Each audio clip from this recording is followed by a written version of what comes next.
Saya yang sering lakukan ya mencatat kelemahan dan kelebihan lawan dan itu selalu saya pelajarin lewat lewat catatan kecil-kecil itu. Kalau lihat sih tetap masih optimis ya. Tinggal persiapan sama pemain-pemainnya itu sendiri. Jadi materinya cukup bagus untuk bisa bersaing menurut kamu dan pengurus sekarang Ya kan punya masih waktu. masih ada, wah ya betul masih ada waktu kan. Jadi mesti disiapkan memang. Halo, berjumpa lagi dengan saya Sastra Wijaya dari Melbourne di channel ini.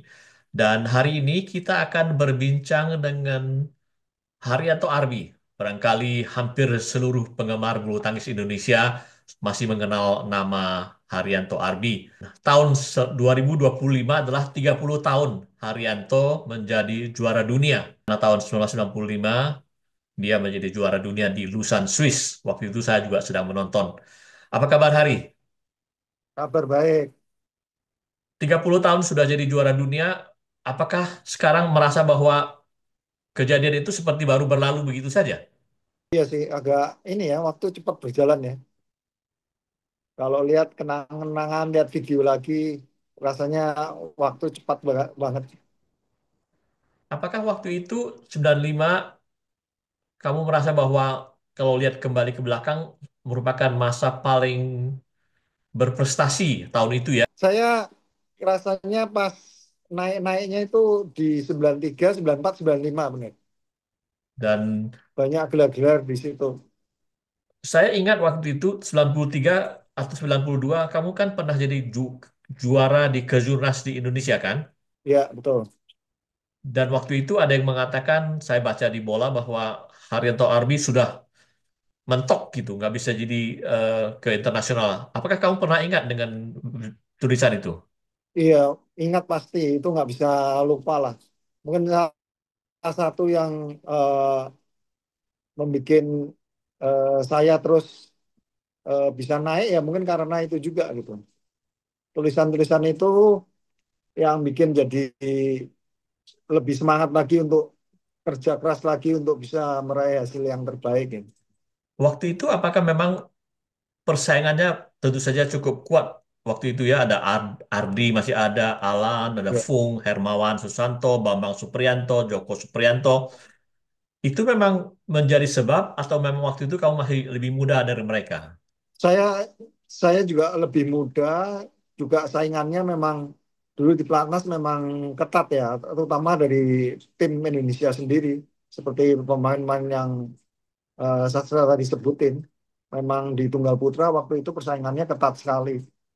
Dan kemudian ketika kamu mulai muncul itu, apa yang membuat kamu katakanlah berbeda dibandingkan tahun-tahun sebelumnya? Sebelumnya kan waktu tahun 90 saya juga pernah dikirim ke All England ya sama klub saya waktu itu PB Jarum.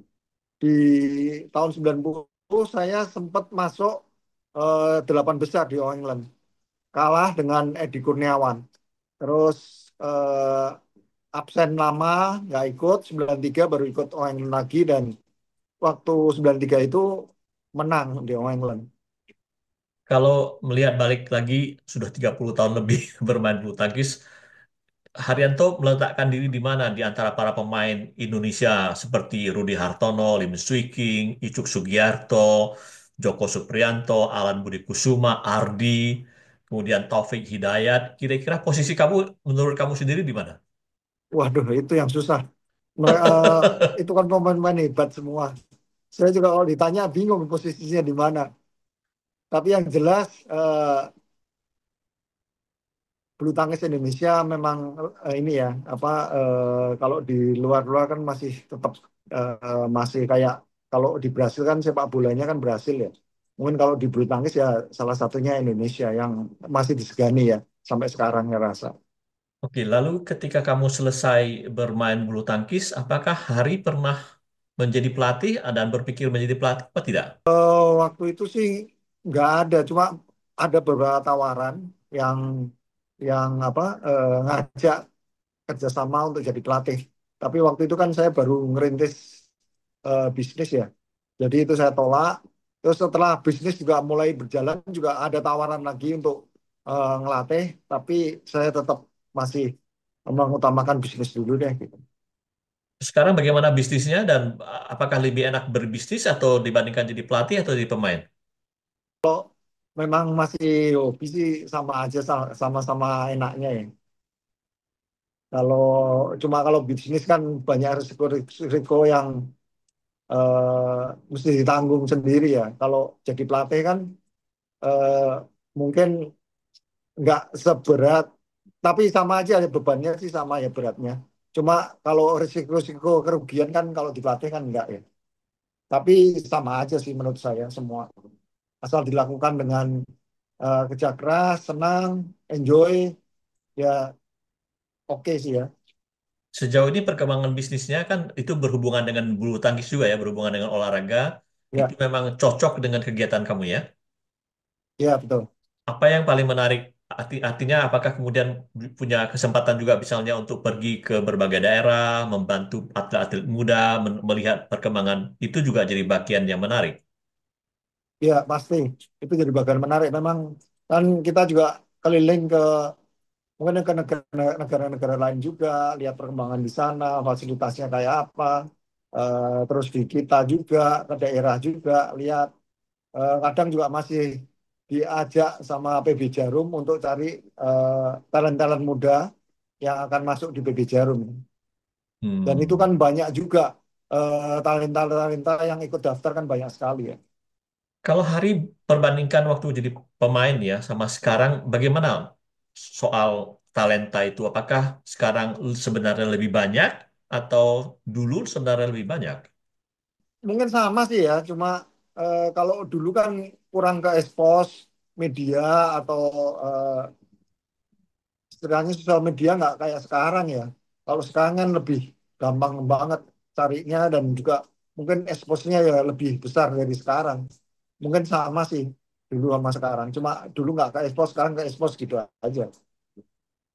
Tetapi kan kalau kita lihat setelah Taufik, kemudian Jonathan Christie sekarang dan Ginting, sepertinya dibandingkan masa kalian tahun 90-an itu prestasi tunggal putra terutama ya, seperti kurang mampu bersaing di internasional gitu. Apakah itu ada masalah dengan bakat juga? Enggak sih. Menurut saya enggak. Memang persaingannya ketat sekarang ya. Apalagi dengan poin 21 ini ya. Jadi pemain-pemain Eropa kan dulu kan susah banget untuk dengan poin 15 kan susah banget Hmm. untuk bisa ngalahin pemain-pemain Asia. Tapi dengan poin 21 ini kemungkinan banyak inilah banyak terjadi yang Eropa-Eropa bisa nyusul kita semua gitu. Kalau ke Hari sendiri balik ke masa lalu, waktu masih muda, apakah memang sudah bercita-cita dan berpikiran bahwa di satu saat nanti saya akan bisa seperti juara dunia, juara All England gitu, memang sudah dipikirkan. Mungkin setelah ini ya, setelah usia 17 tahunan ya ke atas ya. Waktu awal-awalnya kan ikut latihan-latihan aja.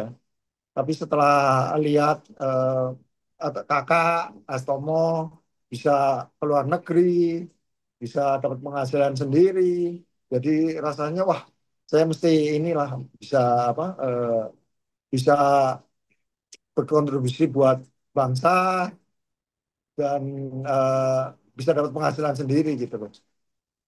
Dan juga kemudian setelah tidak jadi pemain, Yu juga berkecimpung di politik. Saya lihat kan, apa motivasinya itu? Ya, kalau itu motivasinya kan selama ini kalau kita lihat kan mantan-mantan pemain di negara-negara lain kan sudah dapat jaminan sosial dari pemerintah ya. Salah satunya pengennya waktu itu ikut politik kan ngabulin dana kehormatan atau dana pensiun buat mantan-mantan pemain. Oke. Dan itu masih tetap diperjuangkan sekarang, belum berhasil kan? Ya, masih. Oke. Kalau berbicara sekarang, apa pesan Haryanto Arbi kepada anak-anak muda di Indonesia yang bermain bulu tangkis ataupun berkecimpung di olahraga apa yang paling penting sekarang ini? Ya, mesti ini sih ya kerja keras ya, terutama ya latihan harus lebih dari yang lain. dan jangan gampang gampang menyerah. Karena kadang kan kita nggak bisa beda-bedain dengan pemain lain atau istilahnya gimana ya ngomongnya, kalau peaknya orang kan lain-lain ya. Ada yang umur 21, 22 sudah bisa jadi juara, ada yang agak lambat. Semua itu kan perlu butuh proses untuk latihan kerja keras itu ya. Jadi kalau baru baru gagal atau apa udah gampang menyerah ya susah untuk naik ya. Kekuatan paling utama dari Haryanto sendiri waktu jadi pemain menurut kamu apa dibandingkan yang lainnya sehingga kamu bisa mencapai juara dunia, juara All England, bisa membantu Indonesia merebut Piala Thomas beberapa kali, itu apa yang paling kuat? Ini ya disiplin sama kerja keras ya. Kalau di kerja keras kan banyak itu ya dari kalau dijabarkan kan dari latihannya, dari hal-hal yang kecil mungkin saya yang sering lakukan ya mencatat kelemahan dan kelebihan lawan dan itu selalu saya pelajarin lewat lewat catatan kecil-kecil itu. Sekarang kalau soal lawan ketika main itu dari sekian banyak orang yang pernah dihadapi, apakah ada yang paling katakanlah susah dihadapi ketika main? Waktu itu sih saya lebih banyak kalah lawan Sun Jun ya. Itu awalnya waktu pertama kan eh, selalu menang. Setelah itu ngerasa kayak apa ya, kayak biasanya kalau menang kan ngeremehin lawan ya. Setelah ngeremehin lawan itu ketemu lagi sudah mulai menang rubber set. Setelah itu kalah, nah habis kalah itu kalah-kalah terus jadinya. Makanya makanya selalu kalau ditanya ya jangan, kalau ketemu ketemu pemain lain ya jangan ngeremehin. Kalau bisa terus ditekan, bisa dikasih kosong ya kasih kosong istilahnya gitulah. Nah, Karena kalau kalau kita nggak ngelakuin itu ngeremehin, lama-lama kayak pertama menang gampang, setelah itu rubber set lama-lama bisa kalah juga kita kalau nggak menekan terus. Kalau kita tekan terus, istilahnya jauh terus menangnya kan, lawan juga kalau ketemu kita kan pasti agak bergetar ya. oke. Sekarang kalau ngomong PBSI ya, mengenai para pelatih Indonesia kan, Indonesia sekarang banyak mengekspor pelatih ke luar negeri ya. Kita lihat Reksi Ya, Harry Ipi baru pergi. Menurut Hari, apakah Indonesia sendiri, menurut kamu, perlu mendatangkan pelatih dari luar negeri untuk seperti kebalikannya untuk menjadi pelatih di PBSI? kalau sekarang sih enggak ya, tapi Karena nggak tahu ya. Tapi sekarang kayak karena kita banyak juga pelatih-pelatih yang hebat di kita gitu. jadi pelatih Indonesia menurut kamu masih mampu untuk membina pelatih para pemain Indonesia sendiri di PBSI gitu kira-kira. Iya, betul. Betul ya. 2028 Olimpiade kan? Dan sekarang menurut kamu Ya, lihat materi pemain Indonesia ini, apakah kamu cukup cukup optimistis bahwa kita akan bisa merebut emas di Olimpiade?